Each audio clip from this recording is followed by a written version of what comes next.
Hakikatnya apa? Kok bisa Pak orang itu membenci? Yang pertama, perspektif natural. Ada yang bilang, ini yang natural ini berdasarkan insting. Makhluk hidup, hewan ke atas, itu secara natural, hewan ke atas itu berarti manusia ya. Manusia kan di atasnya hewan. Kecuali kamu merasa ada di bawahnya. Kan ada di Quran itu. Isyarat orang yang levelnya di bawah hewan, asfala safilin. Manusia normal ini, termasuk binatang, itu punya watak dasar agresif. Kenapa? Untuk mempertahankan spesies dalam rangka survive. Kamu kan pingin survive, pingin apa? Ya survive itu dalam istilah ekonomi sosial sering disebut sukses. Pingin selamat, pingin lancar urusanmu. Keinginan ini kan sifatnya insting. Dan itu biasanya ada konsekuensinya. Kamu harus dalam tanda petik agresif pada yang di luar dirimu, yang kamu anggap mengancam cita-citamu untuk survive. Ini sifatnya natural, sifatnya insting. Setiap orang pingin nyaman, pingin aman, pingin tidak terganggu. Nah, secara insting kemudian orang yang ingin aman nyaman ini jadinya mulai pasang kuda-kuda. Jangan-jangan yang lain ini akan mengganggu kenyamanan keamananku. Terus cenderung agresif. Misalnya ada temanmu yang suka ganggu. Itu begitu temanmu yang suka ganggu ini, aku nanti sore main ke kosmu ya. Oh enggak usah, aku ada acara besok aja. Atau pokoknya kamu berusaha agar privasimu tidak terganggu. Kalau ada yang ganggu terus kamu agresif. Ini natural. Dalam rangka struggle for the fittest. Dalam rangka kamu beradaptasi. Nah, ini teori pertama. Berarti memang ada loh dalam diri kita bibit-bibit untuk membenci. Ya meskipun nanti sebaliknya kita juga punya fitrah untuk mencintai. Tinggal milih yang mana. Jadi secara natural berarti memang di antara kemampuan kita sebagai manusia, kita itu memang dikasih oleh Allah kemampuan untuk membenci. Fitrah itu kan begitu, insting itu begitu. Itu kayak ujian bagi kita. Mana yang kita pilih, mencintai apa membenci? Kita itu mampu bersedekah juga mampu maling. Nah, kita milih mana, maling apa bersedekah? Itu bedanya manusia sama semua makhluk hidup yang lain. Kalau hewan kan nggak ada pilihan-pilihan itu. Pokoknya dasarnya insting aja. Instingnya kawin, ya wis kawin gitu aja. Instingnya agresif ya sama temennya kadang serang-serangan. Kalau manusia kan dikasih akal, ada pilihan-pilihan. Mau kawin apa mau jomblo itu kan bisa milih. Jadi bukan takdir, itu pilihan. Oke, jadi kamu nggak bisa alasan Pak saya jomblo itu memang sudah takdirnya, nggak iso. Kalau kamu mau kawin bisa kok. Kan saya belum mapan Pak, itu urusan yang lain. Tapi kalau kamu mau itu bisa. Nah itu namanya pilihan. Kalau hewan tidak ada pilihan.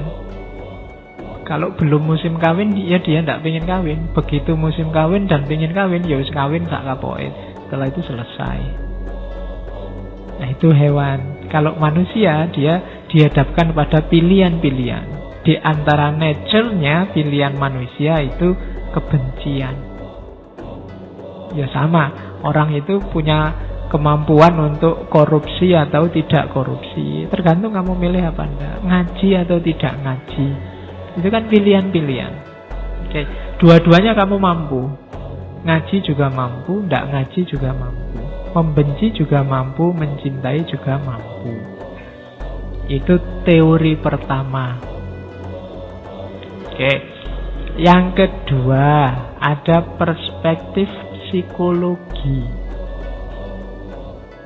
katanya orang-orang psikologi, kebencian itu hasil dari pengalaman individual sejak kecil. Kita membenci apa, itu biasanya karena pengalaman. Bukan sesuatu yang iya kita punya kemampuan alamiah untuk membenci, tapi apa yang kita benci itu sebenarnya hasil pengalaman.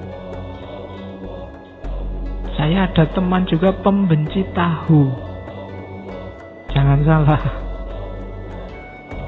Karena dia trauma di pondok. Di pondoknya itu makannya pakai catering.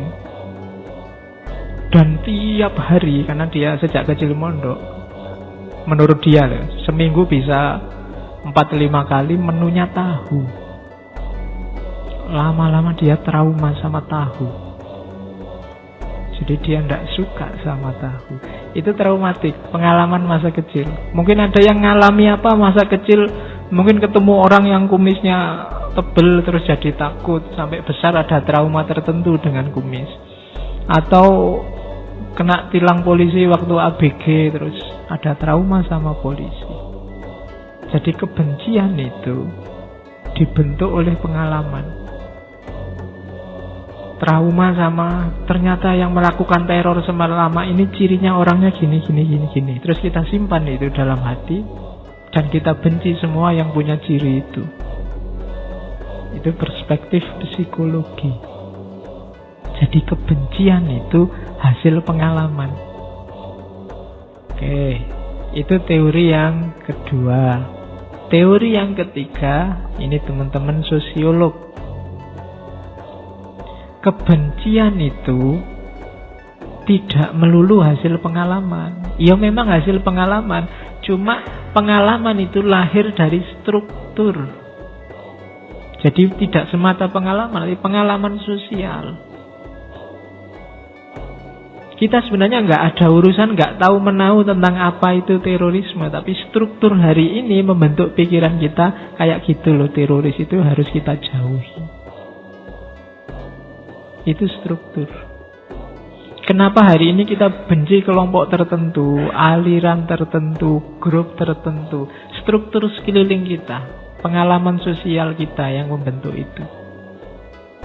Kita jatuh cinta luar biasa hari ini sama Pancasila, itu juga struktur yang membentuk pikiran kita. Jadi pengalamannya tidak cuma pengalaman individual, tapi juga pengalaman sosial. Dari situlah kebencian lahir. Jadi hakikat kebencian itu kan ada teori perspektif kelompok natural, perspektif psikologi, perspektif sosial. Beda-beda tapi sebenarnya tiga-tiganya benar. Kita punya potensi untuk membenci. Kita punya pengalaman-pengalaman yang melahirkan kebencian. Dan dunia sosial kita itu biasanya terstruktur untuk membenci sesuatu dan menyukai sesuatu. Jadi tiga-tiganya ini main semua. Itulah semesta kehidupan kita. Itulah nanti yang melahirkan ada yang kita sukai, ada yang kita tidak sukai, ada yang kita cintai, ada yang kita benci. Itu struktur. Dulu pernah saya ceritakan, kenapa ya orang Afrika itu suka model perempuan semacam itu, orang Jawa suka perempuan model semacam ini, orang Amerika suka perempuan model itu pasti karena insting, karena pengalaman, dan juga karena struktur. Orang Afrika suka perempuan yang kulitnya hitam dan berkilat, itu pasti karena pengalaman dan juga struktur. Orang Jawa suka yang kulitnya sawo mateng, orang Barat suka yang kebule-bulean. Ya meskipun sekarang terjadi globalisasi, di mana-mana sukanya kayak bule. Menurut saya itu tidak natural, karena cantik versi Jawa itu tidak selalu identik dengan cantik versi Barat. Tapi hari ini seleramu kan dibentuk secara global sehingga hari ini cenderung seragam. Cantik itu ya kayak gitu. Harusnya Miss World itu cantiknya mewakili per teritori.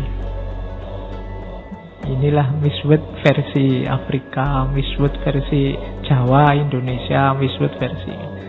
Karena cantik itu lagi-lagi perspektif konstruksi sosial. Oke, ketidaksukaan dan kesukaan juga begitu. Hidupmu juga sebenarnya semacam itu.